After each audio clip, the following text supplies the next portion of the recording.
नमस्कार।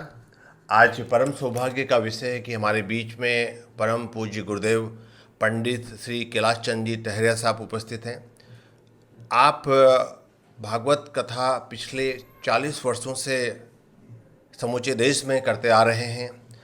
भागवत कथा के आप प्रकांड विद्वान हैं, आपकी वाणी में सरस्वती विराजमान हैं और भागवत कथा के माध्यम से आप देश भर की युवा पीढ़ी के बीच में, देश भर के सभी नागरिकों के बीच में आप भक्ति का संचार कर रहे हैं और आपकी कथा शैली भी बड़ी अद्भुत है।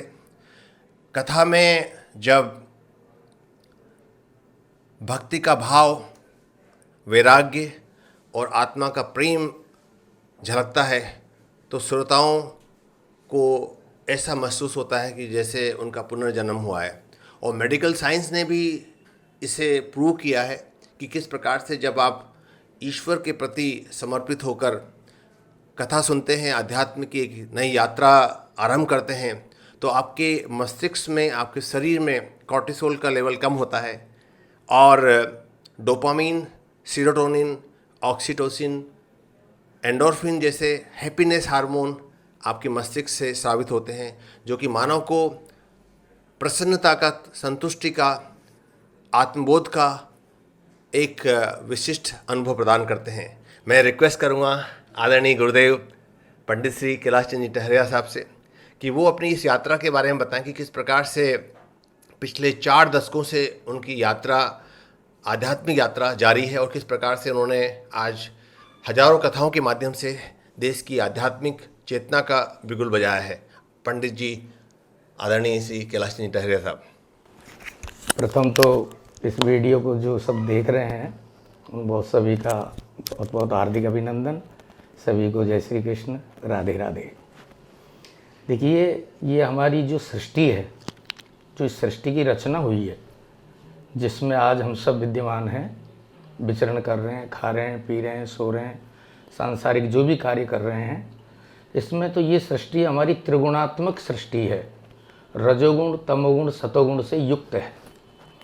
इसमें तमोगुण आता है तो मन में विकार प्रकट होते हैं, मन को अशांति होती है, हाँ? और रजोगुण आता है तो लगता है भाई क्या रखा है संसार में, अच्छा खा लो, पी लो, घूम लो, फिर लो। लेकिन ये सब लंबे समय तक टिकने वाले नहीं है। ना तो लंबे समय तक तमोगुण टिकता है और ना रजोगुण टिकता है। यदि मन को शांति मिलती है और लंबे समय तक हम शांतिमय जीवन, तो वो सात्विक गुण में है मेरे प्यारे भाइयों बहनों। तो सतोगुण प्राप्त करने के लिए हमको आध्यात्मिक क्षेत्र अपनाना पड़ता है और इसमें वास्तविक सुख शांति मिलती है। चाहे वो बाल हो, युवा हो, वृद्ध हो, तीनों ही पनौतियाँ हैं और सृष्टि भी हमारी त्रिगुणात्मक है। अच्छा, विशेष बात, इस त्रिगुणात्मक सृष्टि को पार करने के लिए और त्रिगुणात्मक सृष्टि का संचालन करने के लिए ही हमारे त्रिदेव हैं यहाँ, ब्रह्मा, विष्णु, महेश। तमोगुण से युक्त भगवान शिव हैं। जब उनको कोई श्रृंगार करना होता है तो वो अपना तीसरा नेत्र खोल देते हैं कि नहीं? बिल्कुल बिल्कुल। और रजोगुण के लिए सृष्टि की जो पालन कर रहे हैं, रचना कर रहे हैं, वो हमारे ब्रह्मा जी हैं। पालन करने के लिए जो है भगवान विष्णु है। तो त्रिगुणात्मक सृष्टि के लिए त्रिदेव प्रधान है, जबकि है एक ही। यानी सृष्टि की जो रचना हुई तो वो एक से ही तो हुई, ब्रह्म और माया का जोड़ा है। इसलिए हमारे युवा पीढ़ी से मेरा ये अनुरोध है कि हमको कार्य सब संसारिक करने हैं, लेकिन हमारे धर्म और कर्म से हमको कभी च्युत नहीं होना चाहिए।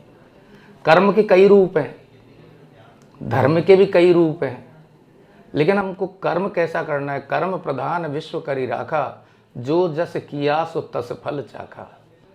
श्रीमद् भगवद गीता में भी कहा है, कर्मण्येवाधिकारस्ते मा फलेषु कदाचन। तो कर्म की प्रधानता है। हमको जैसा कर्म करना है उसका फल, हमारा प्रारब्ध आगे बन रहा है। पीछे का तो हम अभी प्राप्त कर ही रहे हैं, जो पीछे करके आए उससे सब कुछ मिल रहा है। तो इसीलिए कहा है कि प्रारब्ध पहले रचा, पीछे रचा शरीर। हम प्रारब्ध के अनुसार ही माता पिता के द्वारा आते हैं। प्रारब्ध के अनुसार हमको ये मिलता है कि हमारे माता पिता कौन है, हमारा परिवार कैसा है, ये सब प्रारब्ध से है। तो इसलिए इस दुनिया में जो भटकाव चल रहा है, उस भटकाव से बचने के लिए हमको आध्यात्मिक क्षेत्र अपनाना है, और हमारा यह जन्म, यह लोक और परलोक दोनों को ही हमको सुधारना चाहिए। ये थोड़ी कि ये लोक बिगड़ जाए अगला सुधर जाए, नहीं, दोनों को सुधारना चाहिए। और यदि ये लोग आपका सुधर गया तो मैं कह रहा हूँ आपकी 3 पीढ़ियाँ सुरक्षित हो गई। आप सुरक्षित हो गए, आपके परिवार के माता पिता सुरक्षित हैं, और आपकी संतान आगे आने वाली भी सुरक्षित है। इसलिए आध्यात्मिक की ओर आगे बढ़ना चाहिए, इसी में ही आपको शांति मिलेगी। अच्छा, युवा पीढ़ी में जो हमारे स्टूडेंट हैं, विद्यार्थी हैं, आज जो भटकाव हो रहा है, आज कितने ही लोग आत्महत्या कर रहे हैं। ये क्यों कर रहे हैं? डिप्रेशन में क्यों आ रहे हैं? क्योंकि इनकी आध्यात्म में कमी आ गई। पाश्चात्य संस्कृति को जो अपना रहे हैं, कोई नशा कर रहे हैं, कोई गलत संगत में जो जा रहे हैं, ये इसीलिए है कि हम आध्यात्मिकता से भटक गए।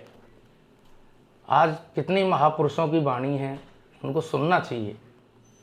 हमारे वेदांत, हमारे ऋषि मुनि, हम सब सप्त ऋषियों की संतानें हैं। उन्होंने रात दिन कितना परिश्रम किया, कितनी मेहनत की, कितने वेद पुराण शास्त्रों की उन्होंने रचना की, और वो सब रचना करके हमसे कह के गए हैं कि वेदांत शास्त्र सब सौंप चले, वीरों मत पीछे को हटना, सुखदेव जनक की संतानों, हंस हंस कर वेदी पर चढ़ना। वेदी मतलब धर्म की वेदी पर हमको आगे बढ़ना है, हमको हमारे धर्म को अपनाना है, हमारा सनातन धर्म है। और ये भी सबको याद रखने की बात है जीवन में कि अगर धर्म पथ पर तू चलता रहेगा तो सब काम तेरा संभलता रहेगा। किसी को मिटाने की कोशिश अगर की तो खुद ही मिटे हाथ मलता रहेगा। जलेगा अगर तू देख कर किसी को तो तुझे देख कर राम जलता रहेगा।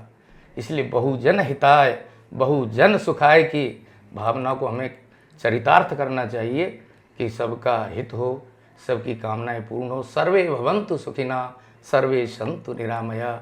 इसलिए मेरा सभी से अनुरोध है कि अपने जो है धर्म और कर्म से कभी च्युत नहीं हो, अच्छे कार्य करें, अच्छे सद्मार्ग पर चलें, बुजुर्गों की सेवा करें।